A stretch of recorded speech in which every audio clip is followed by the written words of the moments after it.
that's still showing up in everybody else's. So the fourth area is this large area, which is, they just refer to it as the navigator window, and it changes based on which one of these things we kind of click. And so these are literally different areas of Team Center that we can go into. And so on the left-hand side at the bottom, area 7, where it says primary application, if I click on one of those primary applications, it'll change the number 4 area. It'll also change and make the number 5 area totally different. And so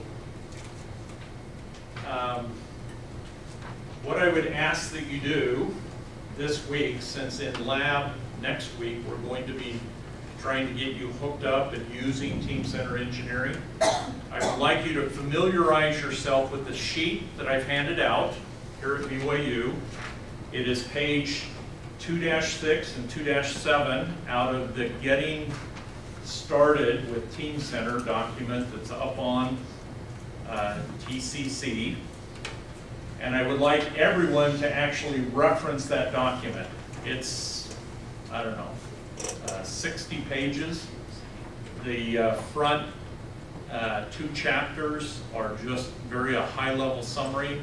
When you get down into chapter 3 and 4, it goes through and says, okay, if you want to open a part, here's how you open a part. If you want to save a part, here's how you save a part. And so there is some very good reference material for how to work or perform work inside of Team Center Engineering that's explained in this manual. So this is what, so that was just kind of an example, okay, of what you're going to run into. This is actually a screenshot off of the UBC Team Center environment. Okay?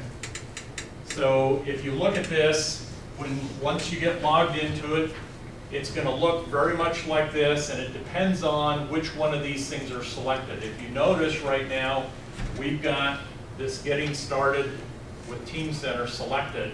So this has a folder environment on the left-hand column, and on the right-hand large area is where you can get access to the documentation. So the documentation is fully installed. It has the exact PDF that's already been uploaded. But once you get on, instead of going looking for the PDF, you can just click on this top menu selection, bring up this page, and click the links that will take you into the documentation. Okay. Not very interesting, but worth consideration.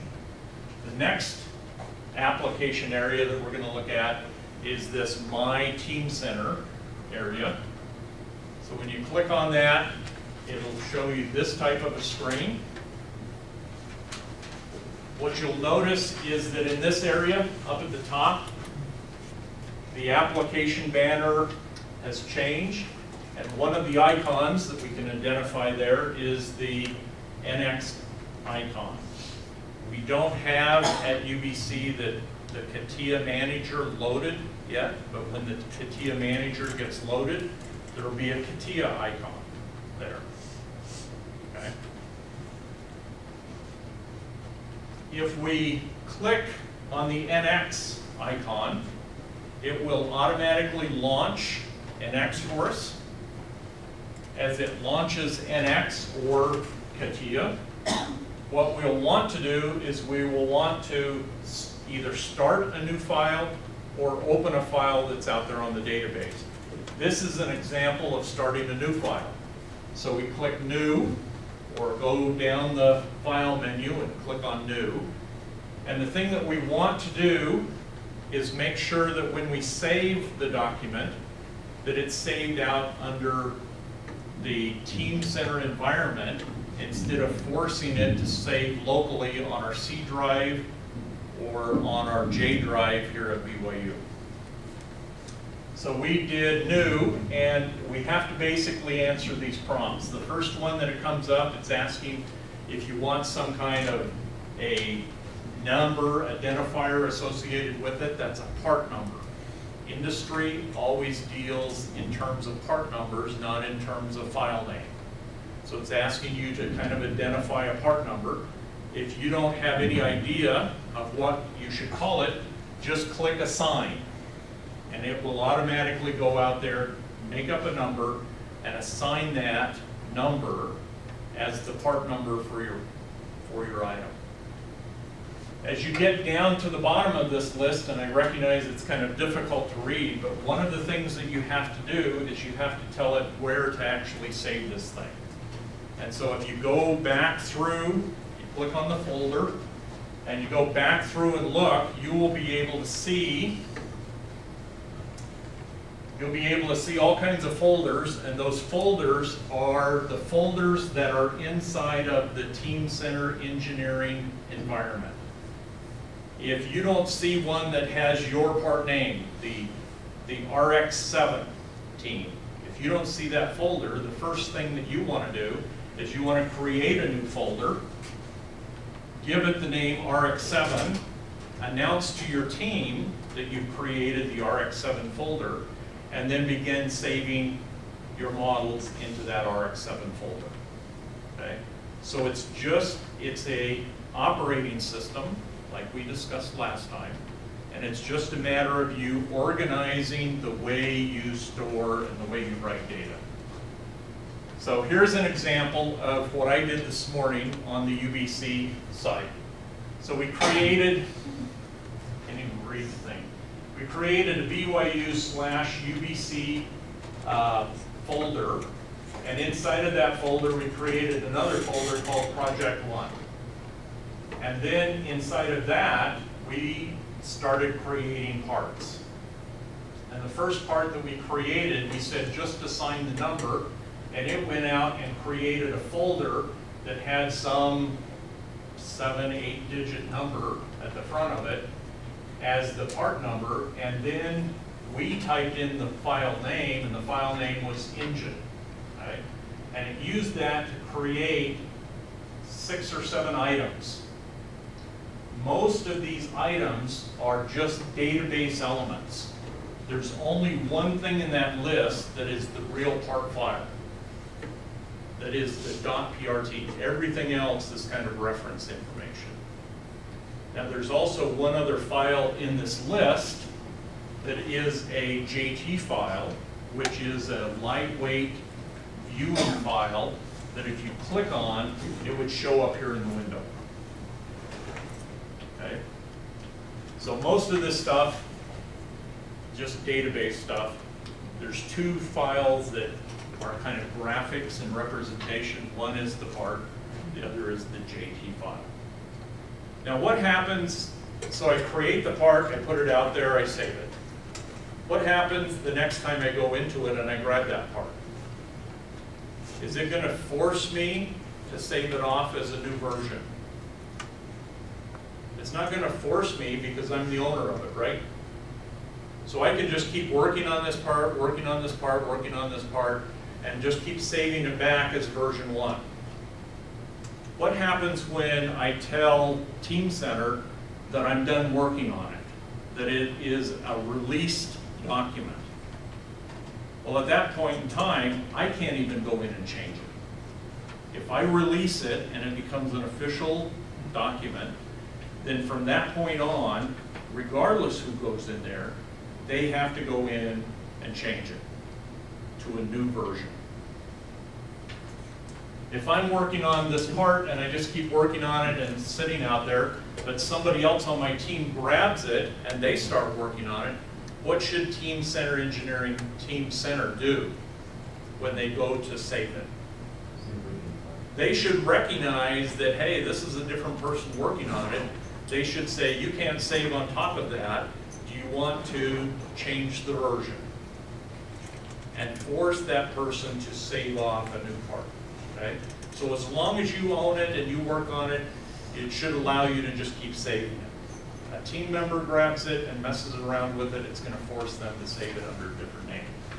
So that's kind of what has happened here, is there's a part 1, and then there's another part down here that's been modified, but I chose to save it off as a new part.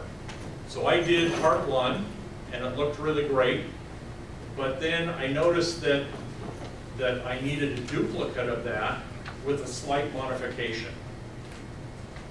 I can just save off the part again as a new version, make the changes, save it, and then I have 2 that are very similar parts. Okay?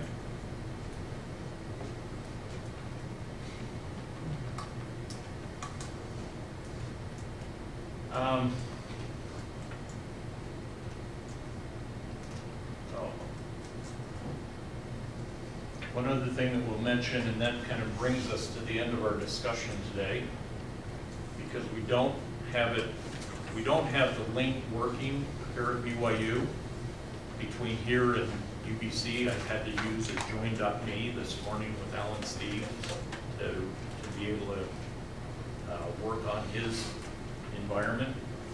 There's also a thing that's referred to as a thin client. So everything that we've talked about so far is what's referred to as the rich client. It's a fully capable, full functional client. Industry, there's 2 other clients that can be kind of loaded up and worked with. One is referred to as a thin client, and all you do is go to a web browser. You type in basically the machine name. Okay, so that's like the IP address or the name that's been given to the server, the port number that you're going to come in on, and then basically the application. And the application by default is TC, and then you type in just web client, and it will launch a lightweight, very quick browser-based Team Center portal for you to work through. Does it allow all of the functionality? No, it allows about half the functionality that the rich client does. There's another way to get Team Center up, and that's through Microsoft Office. They have a very light client that can be embedded into Word, can be embedded into PowerPoint or Excel, and it's really more for the support people. So remember we talked about the 3 different levels. Well, the bottom level was the support people, the finance people, the HR people, the marketing people. They're not going to want a rich client or even a thin client to kind of access and work with Team Center. So they have that 3rd element that can be used to access and enter it. The one that we're going to be focused on is the rich client. So our hope is that the power outage that we had here a week ago at BYU, that we can get that, we can get our servers up, we can get them talking very nicely to UBC, and we hope that next week when you go to lab that you'll actually be able to bring up the environment, be able to log into it, you'll be able to kind of parse around, you'll be able to organize your folders. So you'll be able to set up a folder and say, inside of this folder, we're putting all of the NX data. Inside of this folder, we're going to be putting all of our finite element data inside of this folder, and you can decide how you want to kind of organize and structure your Team Center environment. Any questions? Okay, if not, we're finished a little early today, but enjoy the day, and we'll see the CATIA folks in lab tomorrow. The CATIA people don't take off. Holt has a comment. If any of you have not got your student consent form to me, I brought some today. Please come see me before you leave. And we can list the next people. Okay. Thank you. Yes.